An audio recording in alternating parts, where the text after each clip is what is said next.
Level 1, today you are born into a name that is not safe.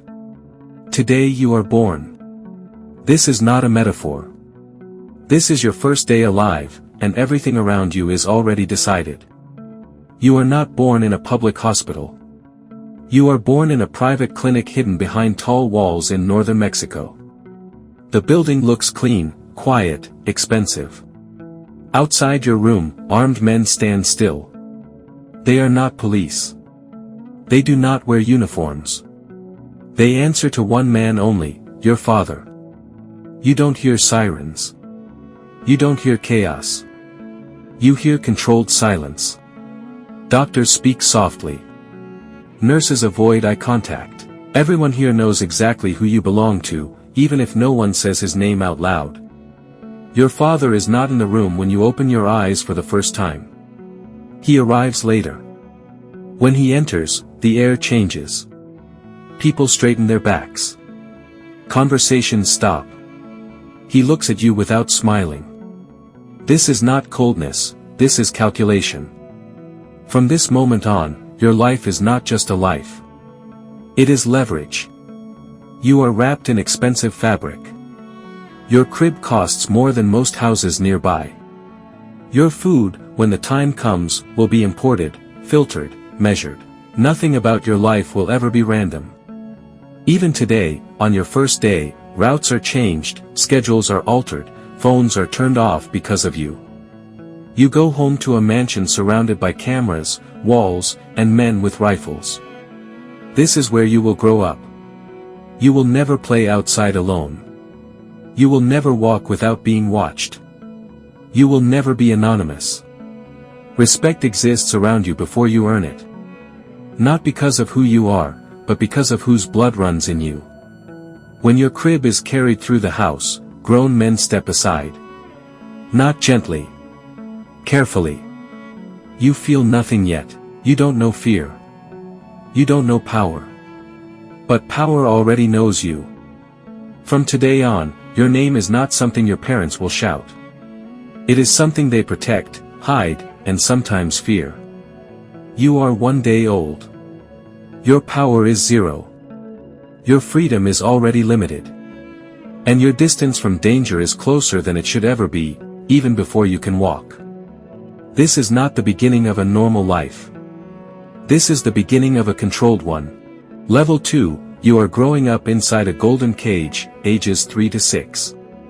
You are 3 years old now, and the world you know is small, controlled, and polished. You don't remember the day you were born, but the consequences of it shape every hour of your life.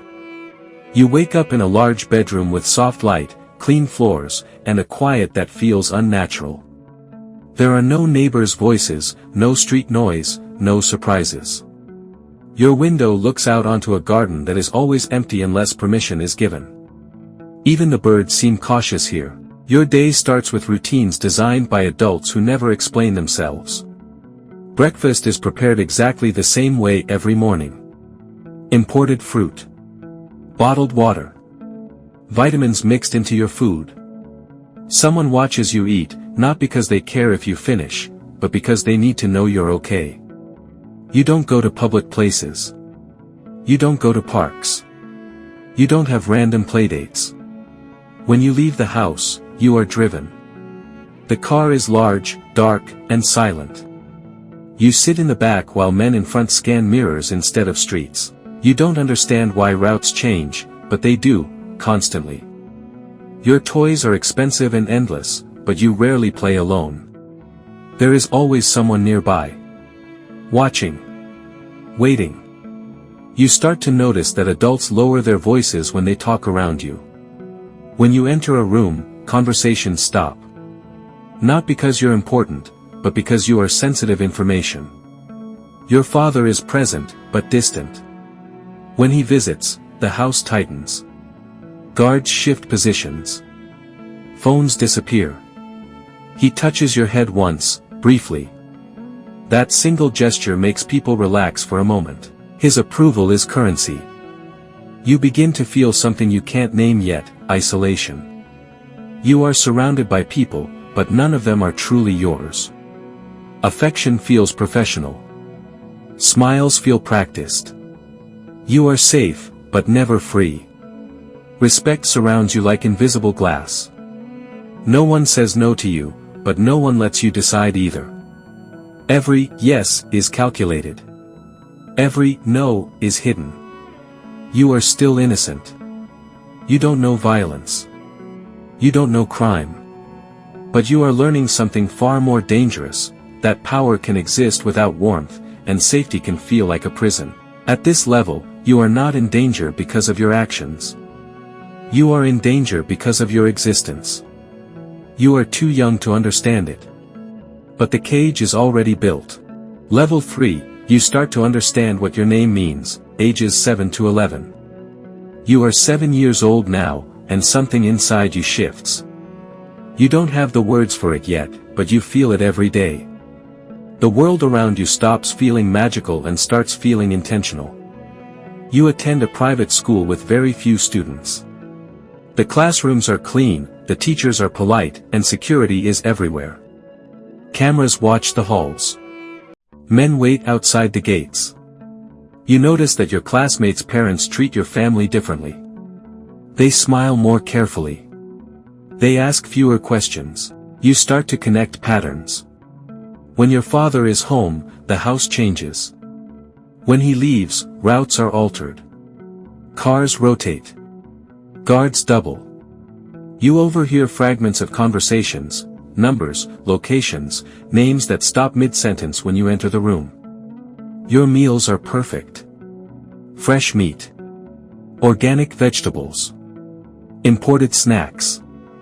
You eat better than most adults you will ever meet. But you are never allowed to choose where you eat. Restaurants are private. Homes are vetted. Every outing feels rehearsed. You begin to understand fear without experiencing it directly. You see it in other people's eyes, in the way men hesitate before answering your father. In the way adults freeze when his phone rings. You ask questions now. What does my dad do? The answers are always vague. Business. Logistics. Trade. But you are not stupid. You notice the weapons. Not displayed, hidden, but visible if you know where to look. You notice scars on men who smile at you. You notice that no one ever argues loudly in this house. Respect follows you more clearly now. People greet you first. They remember your name. Not because you've earned it, but because you represent continuity. At this level, your childhood doesn't end. It thins. You are still protected. Still insulated. But you are no longer unaware. Level 4, you are the heir, even if no one says it, ages 12 to 15. You are 12, and no one calls you a child anymore. Your body changes, and so does the way people look at you. Guards stop crouching when they speak. Men start addressing you directly. Your father begins to test you, not with affection, but with exposure. You are allowed to sit in rooms you were once escorted past. You don't speak. You listen. Meetings feel calm, but the tension is heavy. Words like loss, territory, and problems float through the air without explanation. Your education shifts. Tutors replace teachers. You learn economics, strategy, history. Not school history, power history. Empires. Families. Collapses. Betrayals. You train now. Not like a soldier, but not like a civilian either. You learn discipline. Awareness. Silence. You learn how to read a room before entering it. Your clothes become tailored. Your watch is expensive. Your car rides are smoother, faster, quieter. You don't brag. You are taught that attention is dangerous. Respect becomes direct. Men nod instead of smiling. Some avoid your eyes entirely. Others look too long, measuring you. You understand now that your future is not open-ended. You are not expected to choose anything. You are expected to be ready. Fun still exists, but it is curated. Private parties. Controlled environments. Nothing spontaneous. Every laugh has a boundary. At night, you sometimes imagine another life. A normal one. But the thought never lasts. You are being shaped. Not into a man yet, but into a role. And roles, once accepted, are hard to escape. Level 5, you live like royalty, but you sleep like a target, ages 16 to 18. You are 16 now, and the world treats you differently. Not gently. Seriously. You wake up in a house that feels less like a home and more like a command center. Your room is large, clean, expensive, but never truly private. Someone always knows when you wake up. Someone always knows where you are. Your phone is monitored. Your routes are planned. Even your silence is tracked. You drive now. Not just any car, armored, powerful, discreet. You learn quickly that speed is comfort and unpredictability is safety. You don't stop at random lights. You don't linger. You don't trust empty streets. Your food is still perfect. Steak, seafood, custom meals prepared by staff who rotate often. Not because they quit, but because permanence is dangerous. You drink the best, wear the best, move through spaces others only see online. Parties exist, but they are controlled. Guests are screened. Music is loud, but conversations are careful. You are surrounded by people who want to be close to power, not close to you. Respect is automatic now. When you walk into a room, it rearranges itself. Chairs shift. Voices lower. You don't need to speak to be noticed. But pressure creeps in. Your father watches you more closely. Not like a parent, like a strategist. He wants to see how you handle attention, temptation, fear. Mistakes are not corrected gently anymore. You realize something uncomfortable, you live better than almost everyone. But you trust almost no one. You don't fear death yet. But you feel it circling. Level 6, power is close enough to burn you, ages 19 to 25. You are in your 20s now, and the distance between you and the center of everything has disappeared. You are invited, not escorted. You are consulted, not protected from information. You sit at tables where decisions are made, and no one asks if you are ready. They assume you are. Your days are filled with movement. Meetings in private homes. Conversations in cars. Long silences where nothing is said, but everything is understood. You learn that real power is quiet. Loud people don't last. Your lifestyle is extreme and restrained at the same time. You own more than you need, but you show very little. Your clothes are subtle. Your watch is priceless. Your presence alone sends messages. Enemies exist now, not abstract ones. Names. Faces. Histories. You don't meet them, but you feel them.